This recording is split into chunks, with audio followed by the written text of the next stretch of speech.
चंडीगढ़ द्वारा Punjab engineering college के कार्यक्रम में पहुंचे नए आपराधिक कानूनों पर कार्यक्रम। पीईसी यानी पंजाब इंजीनियरिंग कॉलेज में कार्यक्रम का आयोजन हो रहा है। नए आपराधिक कानूनों पर कार्यक्रम चल रहा है। सफल कार्यान्वयन को राष्ट्र को समर्पित करेंगे।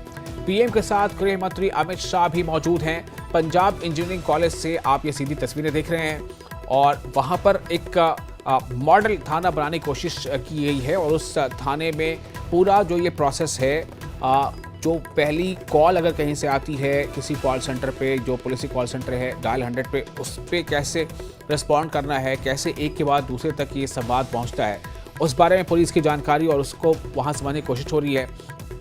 इसे एक लुक अलाइक बनाया गया है चंडीगढ़ सेक्टर 3 थाने का और यहाँ पर उसकी पूरी कोशिश हो रही है कि हर एक चीज़ को समझने और समझाने की कोशिश हो।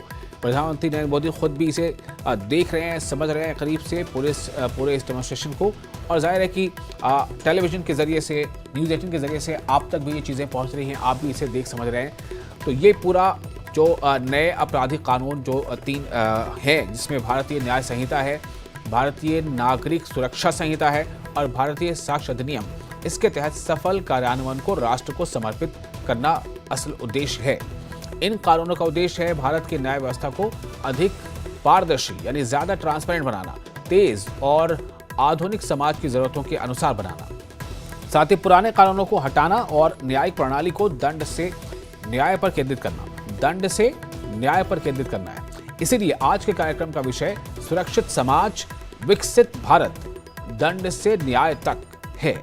पूरे देश में यह कानून 1 जुलाई 2024 को लागू किए गए थे, लेकिन चंडीगढ़ इस पर अमल करने वाला पहला शहर या हम कह लें कि यूपी है और इसलिए चंडीगढ़ में इस के कार्यान्वयन को समझने के लिए कि इसका सफ़र कैसा रहा और इसके तहत क्या तब्दीली महसूस की गई। क्योंकि जो बदलाव है कानून के तहत वो सिर्फ बदलाव लोगों के लिए नहीं है कि जो लोग इससे पीड़ित हैं या जो लोग इससे ग्रसित हैं, बल्कि जो पुलिस डिपार्टमेंट है, चाहे थाना है या उसमें थाने में एसएचओ हैं या उनके जो वरीय अधिकारी हैं, जो वरिष्ठ अधिकारी हैं, पूरा सिस्टम कैसे काम करता है और कैसे आज के उस दौर में कि जब इंटरनेट से पूरी दुनिया जुड़ी हुई है और इंटरनेट के ज़रिए से ये आसान हो गया है किसी भी संवाद को यहाँ से वहाँ पहुँचाना या संवाद को आगे बढ़ाना।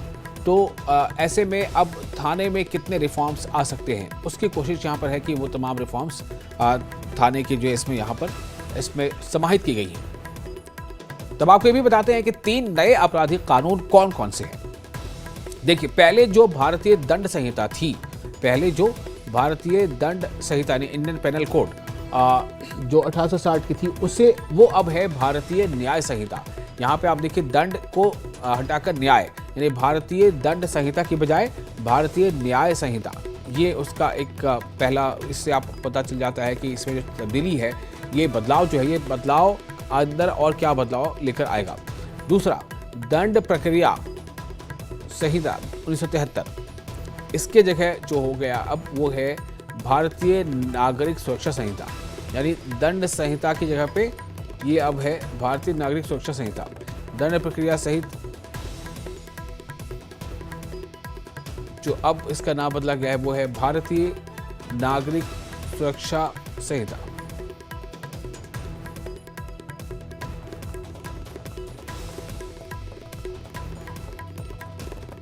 और भारतीय साक्ष्य अधिनियम 2023, जो अब ये नाम तो बिल्कुल वैसे ही है, भारतीय साक्ष्य अधिनियम, लेकिन ये एक 1872 का था, अब ये 2023 का है, तो इसके अंदर बहुत सारी ऐसी तब्दीलियां या चेंजेस किए गए हैं।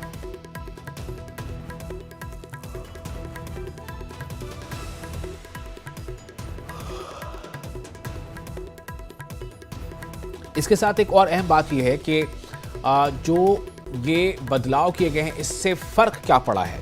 यानी अगर भारतीय दंड संहिता अब भारतीय न्याय संहिता है या दंड प्रक्रिया संहिता जो है वो अब नागरिक सुरक्षा संहिता है, तो उससे फ़र्क क्या पड़ा है।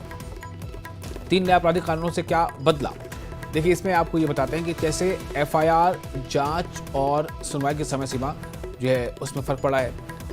और जैसा भी कुछ देर पहले अंकित दुदानी हमारे संवाददाता बता रहे थे कि ये जो आप इस वक्त स्क्रीन पर देख रहे हैं, दरअसल ये पंजाब इंजीनियरिंग कॉलेज का ही एक हिस्सा है, जहाँ पर एक लुक अलाइक, एक मेकशिफ्ट बनाया गया है एक मॉडल जो है वो एक थाने का वहाँ बनाया गया है, वहाँ अधिकारी सब मौजूद है और ये दर्शाने की कोशिश है कि थाने में अगर कोई केस वहाँ से शुरू होता है तो किस तरह से वो आगे बढ़ता है। और इसके लिए पूरा एक मॉडल तैयार किया गया है, पूरा एक मॉडल बनाया गया है वहाँ पे कि किस तरह अगर जब जांच होगी तो फिर जांच में क्या कुछ होगा। वो एम्बुलेंस निमा कुछ ऐसी चीज़ वहाँ मुझे दिखी जो अभी तस्वीरों में, फिर वो भी जो है उसको बस ये कहा जा सकता है कि धरातल पर उतारना बाकी है, उस पर अमल हो रहा है। तो ये एफआईआर, जांच और सुनवाई की समय सीमा तय हो गई है। शिकायत के 3 दिन के भीतर एफआईआर होनी है। जिससे आपने शिकायत की किसी के बारे में, आपके साथ कुछ भी घटना घटती है या कुछ होता है तो आप पुलिस थाने जाते हैं, तो आपने शिकायत की तो शिकायत के 3 दिनों के अंदर एफआईआर दर्ज होगी, यह उसमें तय है। जो कि पूरी चीज़ें कंप्यूटर इंटरनेट से प्रोग्राम्ड हैं, जुड़ी हुई हैं, तो ये पता चल जाएगा कि अगर शिकायत फलां तारीख में आई है तो उसके बाद एफआईआर दर्ज किस तारीख तक हुई। तो चूँकि इसमें जो प्रावधान है उसके मुताबिक अब शिकायत के 3 दिन के अंदर एफआईआर सुनवाई हो जानी चाहिए। अब ये बात है कि सुनवाई के 45 दिन में फैसला आएगा। ये मैक्सिमम जो है वो 45 दिन है, उससे पहले भी आ सकता है। तो ये पूरा मामला है और इसी को यहाँ पर देखने के लिए और सुनने के लिए लोग आतुर हैं। लोग यहाँ आए हैं और लोग यहाँ इस चीज़ को समझने की कोशिश कर रहे हैं। जो लोग वहाँ नहीं पहुँच पाए वो अपने टेलीविज़न चैनल से इस कार्यक्रम को देखकर इन चीज़ों को समझने की कोशिश कर रहे होंगे। दूसरी एक बात अहम यह है कि शिकायत के 3 दिन के भीतर एफआईआर हो जाएगी, सुनवाई के 45 दिन में फैसला जो है वो हो जाएगा। उसके अलावा बिना पुलिस स्टेशन गए सीसीटीएनएस से ऑनलाइन एफआईआर जो है वो उसका एक प्रावधान है। मामला कहीं का हो, 0 एफआईआर किसी पुलिस स्टेशन में कर सकते हैं। तो ये सब चीज़ें हैं जो इसका लोग वेलकम कर रहे हैं।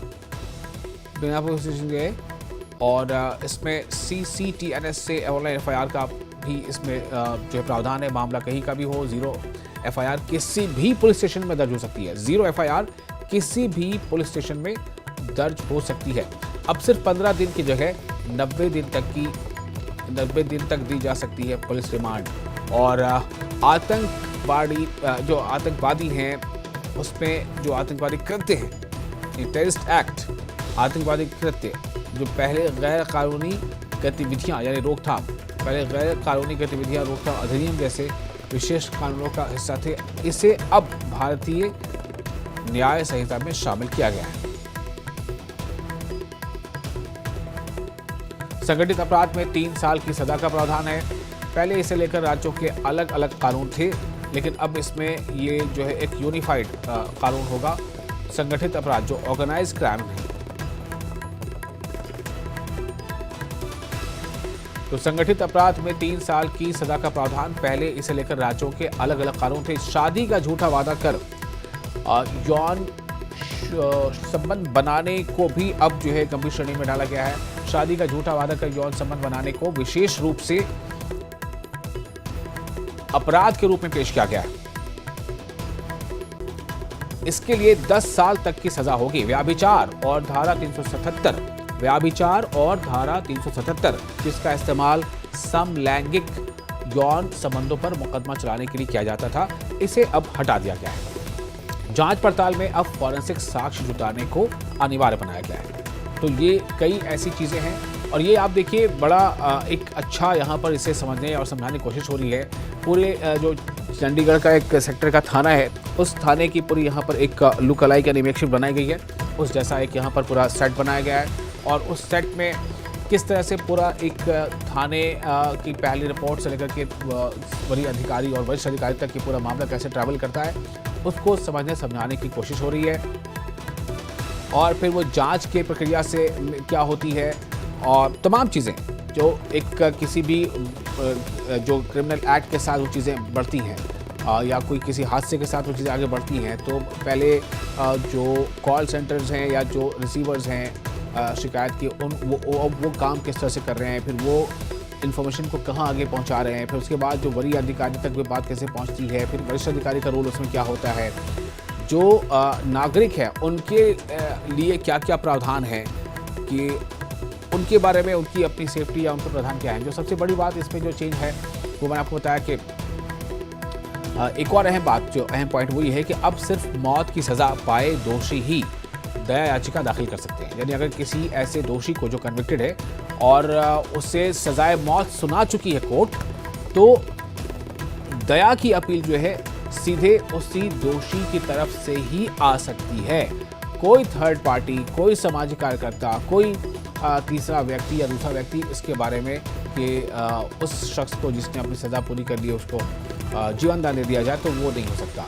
अब सिर्फ मौत की सज़ा पाए दोषी ही दया याचिका दाखिल कर सकते हैं, यानी वो कहते हैं मर्सी पिटीशन, वो दाखिल कर सकते हैं। उनके नाम से दाखिल हो सकती है, वही दाखिल कर सकते हैं। पहले एनजीओ या सिविल सोसाइटी ग्रुप भी दोषियों की ओर से दया याचिका दायर कर देते हैं, जो अब अमान्य हो जाए।